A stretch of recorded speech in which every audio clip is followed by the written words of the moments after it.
Wow, it's a double whammy for first-time homebuyers in Silicon Valley. As of April 11th, the 30-year conventional loan is over 5%, and inventory is still really, really low. If you're feeling the pain and feeling priced out of this market, this video could help you.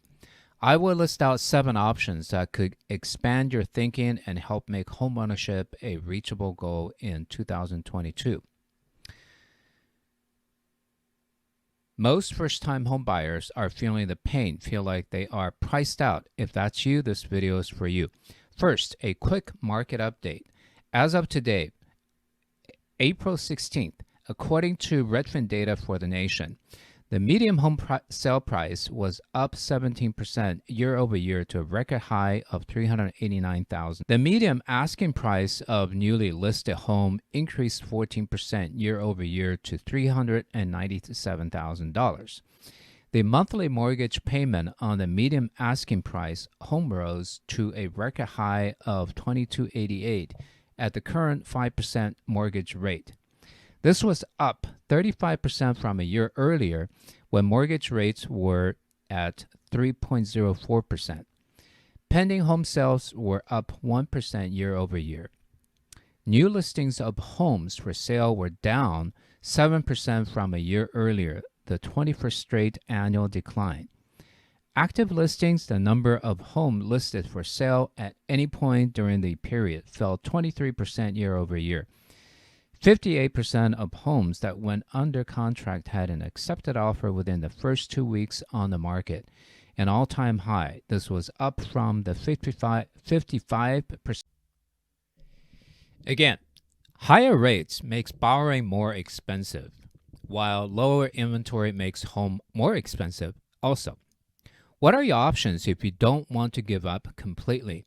And by the way, wait and see is an absolutely viable option if you can put up with the current living condition. Being in Silicon Valley, it is highly likely that you are a millennial tech worker, double income family, and maybe your company just went IPO or got bought out, and your vested stock just brought in a pot of cash, like several $1,000,000. And if that's the case, and you can bid up $500,000 to get your dream home, or maybe even just pay cash to get the whole thing, this may not be for you. And if you're not one of those people, let's keep watching and keep moving. So here is a new list from my mastermind group. I have shared a few of these in the last video, and I will put a link at the end, but here it is, a refreshed list. I hope this will empower you and inspire you in thinking creatively or out of the box. And please put any comments about this list. If you have any other things that you would have been considering, please add those to the comments below as well. So let's talk about the 7 options. Number 1 is actually to consider move further out. Actually, let me preface by saying this list of option isn't for everyone, but hopefully you can pick and choose from the combinations of what suits you. So about getting out of your comfort zone and moving further out. And this one, I know it's not an option for everyone who may have some limitations due to their job and where they need to be located. But with more people being able to work remotely, you probably do need to look at it and say, hey, okay, do I have some flexibility of remote work? For instance, if your median house price is like $1.4 million or so in Alameda County, but in Sacramento, it's less than half of that. It's $510,000. Again, not for everybody, but it could work out if you are flexible. Flexibility, not having to go into the office as often or how far away from a major city in your area, willing to move and still be comfortable, and you can have lots of land and maybe space to build a larger house, etc. And if that's your top priority. Number 2 is actually a multi-generational living. Assuming you both are millennials, buy a larger residential unit and move in with your parents, grandparents, some family members, and sharing the ownership and payments. So you have more combined income and resources to pay into that one mortgage. Perhaps that will allow you to look into a duplex, a larger home, or additional living spaces. Maybe something with 2 kitchens. And think ahead of your own lifestyle and see if that is a route you might be able to consider. I have a video with a list of things to consider on this and the pros and cons of multi-generational living, and I will put that link below. So you can use it to gauge if it's for you. By the way, multi-generational living in many immigrant culture is a very natural thing. And so, for instance, in China, up till the 60s, it's the only thing. The traditional Chinese house, at least the more affluent ones, is called 四合院, which literally means the harmonious house with 4 walls and a squarish courtyard in the middle, where one generation or sibling may occupy one side of the house. And it actually is a very beautiful concept because you are in close range of your family, of each other, and you are able to help but not on top of each other either. Or just like old people may need support of the younger generation and wanting to be around with the younger folks in their family. So this is something that you may want to look into, multi-generational living, to help with expenses plus child care, pet care, all that other stuff. Yeah, maybe it's something worth considering. Number 3, buying a not so moving ready house. So it needs some work. Maybe it's a fixer upper, which may be like less desirable, and therefore there will be like less retail buyers, therefore less competition. And some people might call it like putting in your own sweat equity.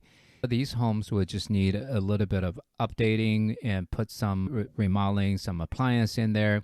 Maybe you could do a kitchen, a bathroom. They can do some of these smaller things. If it's going to be so involved, like the entire gutting and redoing the whole house, it may not be for you as a first-time home buyer. But if it's something that you find a contractor, it's a little bit more contained, maybe you can go project by project and kind of fix up the house.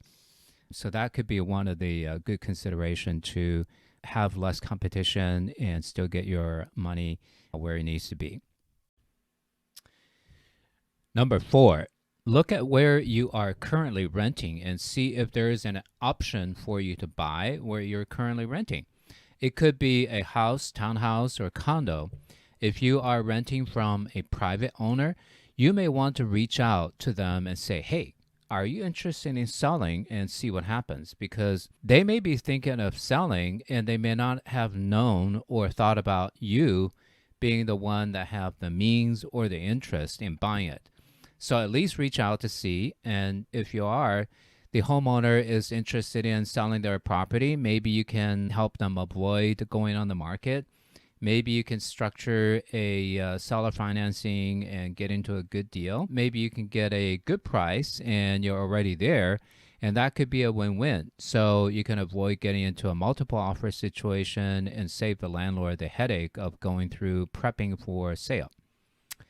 Okay, so we're about halfway through the list. So please subscribe to my channel for new videos every week. It doesn't cost you anything to give a like, and it sends a great vibe. So thank you very much. And number 5, go in with a friend or sibling in a house purchase to increase your purchasing power. So let's say if you're buying a house and prices are still going up and you don't have enough to buy a home, you may want to consider buying it with another millennial, and it's not a totally unheard of event. If you have thought of having your bestie as your housemate, why not explore the possibility before the purchase so it is a permanent or semi-permanent housemate? Of course, please consult with a financial planner and a real estate attorney to make sure all the documents and exit strategies are spelled out and done correctly to avoid any issues later. So number 6 is to go smaller than you originally planned. I shared in my earlier video on one family went from a 3-bedroom, 2-bath to a 2-bedroom, 1-bath just to get started putting equity away rather than continue to pay rent. So you may be wondering if you want to look at least outside of your initial criteria, because you may find that more listings may open up once you start eliminating things like one bedroom or one bathroom. You can save a lot of money. And not only that may give you a better range of available homes that otherwise will not come up in your search. So open up more, change your search filter at least to include those smaller houses, one bedroom less or one bath less, and see what comes up and see if anything catches your attention. So number 7, moving to another state. Now, I have to confess, this is a new one for me. This is something that I've heard people talking about the last year or two, but would not have even considered to recommend or say it out loud. I'm mentioning it here now, not just due to the record high house prices here in California, but also due to some of the policies our state and local governments have implemented that I personally believe intrude on homeowners' rights excessively. And that's a topic for another series of videos, which I will share with you soon. If you have the option of not staying in the Bay Area, states like Georgia, Arizona, Texas, Tennessee, Florida, Utah, Ohio, any of these states are really going up dramatically in value and popularity. A lot of people are moving to lower home price areas, both within California and moving out of state.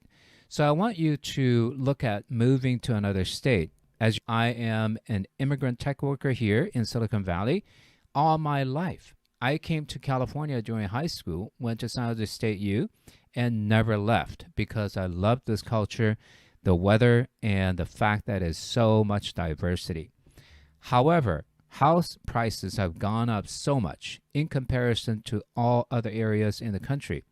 The high cost of living almost offset all the goodness of living in California. So I want you to consider other states. It's not too crazy. All right. I hope this was helpful. I will keep you updated on home prices, interest rates, and trends I see. But if you have any ideas of what you can be doing to make home ownership a reality for you, please put that in the comments. And thank you so much for watching. Please like, subscribe to my channel for new videos every week, and let's make it a great day.